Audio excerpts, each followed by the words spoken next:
สวัสดีจ้ามื้อนี้แววสิมาทำคลิปสำหรับผู้ที่บ่รู้ในการเข้าไว้ที่ไปเช็คลิขสิทธิ์ไปดูลิขสิทธิ์ไปแก้ไขลิขสิทธิ์นะคะ เพราะว่ายังเห็นยูทูบเบอร์ไม่หลายคนที่เพิ่นกังวลเรื่องลิขสิทธิ์เนาะการกังวลเรื่องลิขสิทธิ์น่ะดีนะคะบ่แม่นว่าบ่ดีแต่ว่าก็คือจังที่แววว่านั่นแหละลิขสิทธิ์เกี่ยวกับเพลงเนี่ยโดยเฉพาะลิขสิทธิ์เกี่ยวกับเพลงเนาะมันมีอยู่3อย่างหนึ่งคือลิขสิทธิ์ที่ให้เฮานำมาเสนอในช่องได้โดยที่บ่มีผลต่อช่อง แล้วก็สามารถสร้างรายได้ได้พร้อมถึงเวลาที่เฮาสร้างรายได้ได้แล้วก็ลิขสิทธิ์อีกอย่างหนึ่งก็คือการแบ่งรายได้กันกับเจ้าของลิขสิทธิ์เพิ่นนั่นเองนะคะการแบ่งเหรียญเนาะแล้วก็อีกลิขสิทธิ์ข้อที่3ก็คือลิขสิทธิ์ที่เจ้าของลิขสิทธิ์เขาบ่อนุญาตให้เฮาใช้เลยในช่องนะคะเพราะว่าเสียมาดัดแปลงหรือว่าเอามาลงหรือว่าเอาอีหยังกระสร้างเขาบ่อนุญาตให้เขาใส่ข้อ3นี่เขาจะต้องเข้าไปลบนะคะข้อ3เขาจะต้องเข้าไปลบส่วนข้อ1กับข้อ2นั่นเขาปล่อยได้เป็นอย่างเดียวจังมาเว้าเรื่องนี้ว่าติเพราะว่าเห็นยูทูบเบอร์ใหม่ๆเพิ่นไล่สดนะเพิ่นไล่สดเสร็จแล้วมันก็ไปติดเพลงหรือว่าบางทีเพิ่นก็เอาเพลงมาเปิดเสร็จแล้วพอเพิ่นลงไล่ปุ๊บเพิ่นก็สิไปเห็นเพิ่นก็สิเข้าไปเบิ่งในไว้ที่ว่า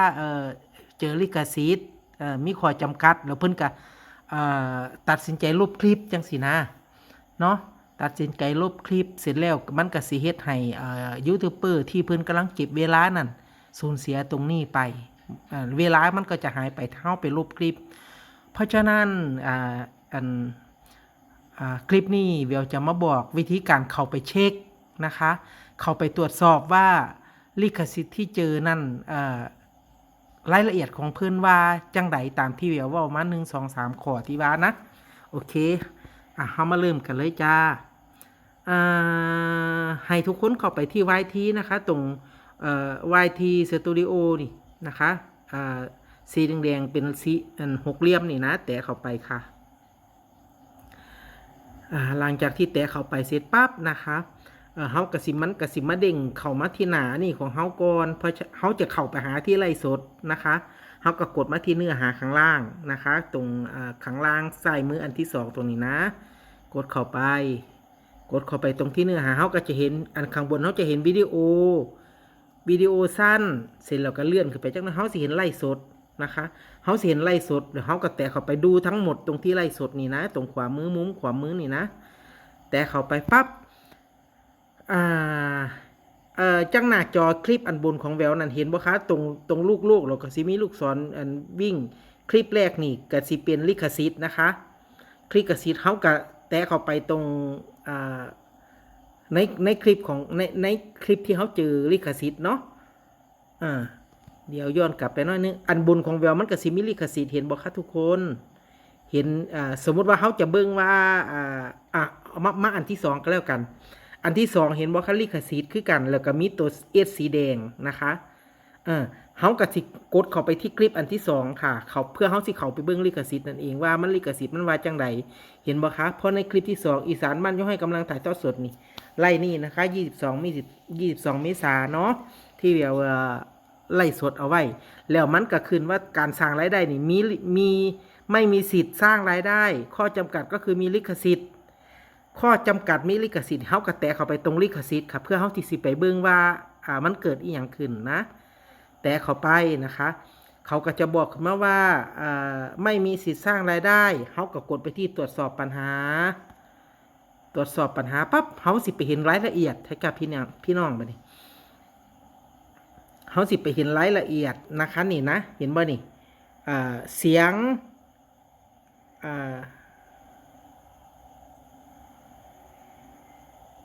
อีหยังบ่รู้นะคะบ่รู้ว่ามันเป็นภาษาอังกฤษเนาะ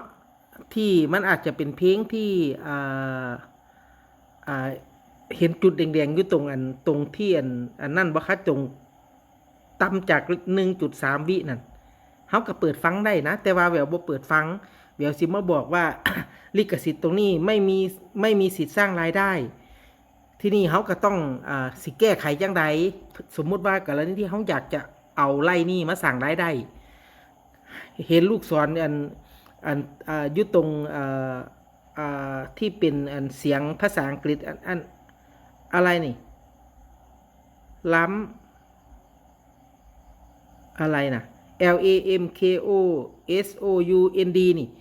มันสิมีลูกศรเป็นมุมทะแยงกันเขาก็กดตรงนี้เข้าไปจ้ะนี่เขาก็สิบอกรายละเอียดเขาว่าเพลงนี้ผู้ใดอ้างลิขสิทธิ์เอาไว้แล้วก็มันเฮ็ดให้เฮาลิขสิทธิ์นี่เขาบ่ให้เฮาสร้างรายได้แหมแต่ว่าบ่ได้มีผลกับช่องนะคะแต่เขาบ่ให้เฮาสร้างรายได้แต่ว่ามันก็สิมีแบบว่าลิขสิทธิ์ที่แบ่งกันแต่ว่าอันนี้เขาบ่ให้แบ่งเพราะฉะนั้นเฮาก็มาเลือกเอามี3ข้อที่สิ่งที่คุณทำได้นี่ เฮาก็มาเลือกว่าเฮาสิลบเพลงหรือว่าเฮาที่สิตัดส่วนที่มีการอ้างสิทธิ์นั้นออกหรือว่าโต้แย้งนี่แววบ่อยากให้ทุกคนโต้แย้งนะคะเพราะฉะนั้นวิธีการก็คือเลือกลบเพลงหรือว่าตัดส่วนที่มีการอ้างสิทธิ์ออกดีที่สุดเพราะว่าเพลงแต่ละเพลงที่เอามาใส่นั่นมันมีลิขสิทธิ์มันมีเจ้าของว่าไงเนาะมันมีเจ้าของอยู่ที่ว่าเจ้าของเพิ่นนั่นเพิ่นสิกำหนดมาให้เฮาว่าจังไดยกตัวอย่างจังคลิปนี้ก็คือเพิ่นบ่ให้เฮาสร้างรายได้เพราะฉะนั้น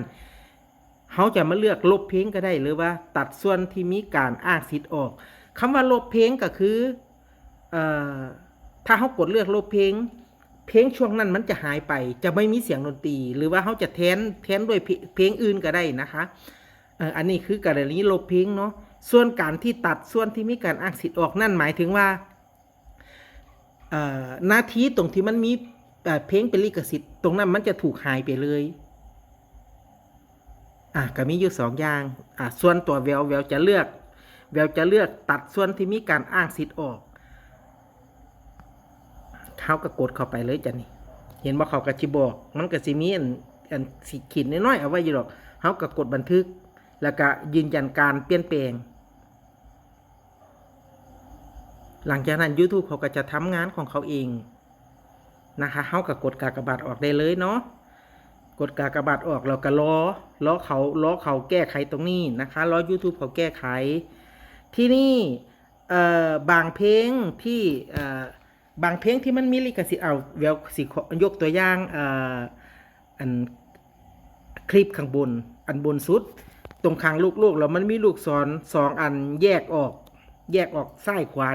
นี่หมายถึงว่าเป็นลิขสิทธิ์แต่เจ้าของลิขสิทธิ์เพิ่นให้เฮาแบ่งรายได้กับเพิ่นเฮาก็เข้าไปตรงคลิปคือเก่าค่ะนี่เข้าไปตรงคลิปแล้วก็เห็นบ่คะการสร้างรายได้มีการแบ่งส่วนรายได้เฮาก็กดเข้าไปที่ลิขสิทธิ์เนาะเฮาสิไปเบิ่งว่ามันเป็นเพลงใดแล้วก็เฮาก็กดเข้าไปที่ตรวจสอบนี่นะคะเพลงที่เพิ่นแบ่งรายได้กับเฮาเนาะใน2เพลงนี้กระท่อมทำใจกับบอกลาโทรมาก็ได้นี่นะคะเป็นลิขสิทธิ์ที่เพิ่นอนุญาตให้เฮาใช้แล้วก็เมื่อมีการเกิดรายได้ก็แบ่งกันกับเพิ่นนะคะจังกรณี2อย่างนี้นะคะบางคนเพิ่นก็สิเลือก